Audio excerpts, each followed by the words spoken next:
I had always loved fishing.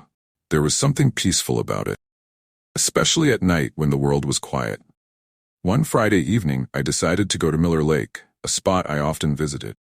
The moon was full, casting a silver glow over the water. I packed my gear, grabbed a flashlight, and headed out. As I arrived, the air felt different, thicker, almost electric. I shrugged it off, thinking it was just my imagination. I set up my rod and cast my line into the dark water. The only sounds were the gentle lapping of waves and the occasional croak of a frog. After a while, I felt a tug on my line. My heart raced with excitement. I reeled in slowly, feeling the weight of something big. But as I pulled it closer, I realized it wasn't a fish. It was a dark, tangled mass of weeds and something else. Something that looked like a hand. My stomach twisted in fear. I dropped my rod and stumbled back, my flashlight flickering wildly. I took a deep breath, trying to calm myself. It's just weeds. I told myself, you're being silly. But as I looked closer, I saw that the hand was pale, almost ghostly. I could see the outline of fingers, curled as if reaching for something. Panic surged through me. I grabbed my flashlight and shone it on the water, hoping to see better. That's when I noticed something moving beneath the surface. Shadows danced just below the moonlight, shifting and swirling.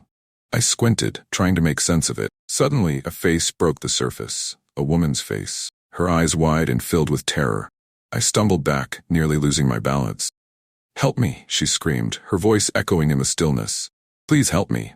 I was frozen in place, my mind racing. Was this a prank? Trick of the light? But the desperation in her voice was real.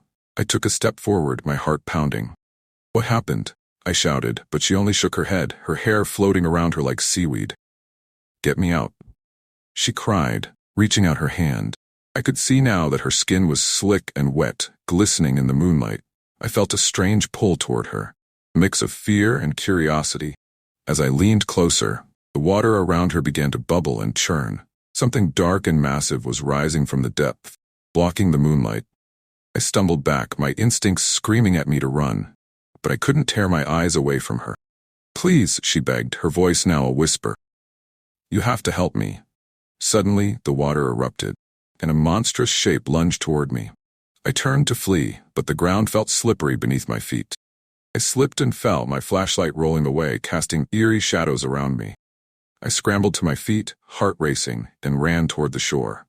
I didn't look back. I didn't stop until I reached my car, gasping for breath.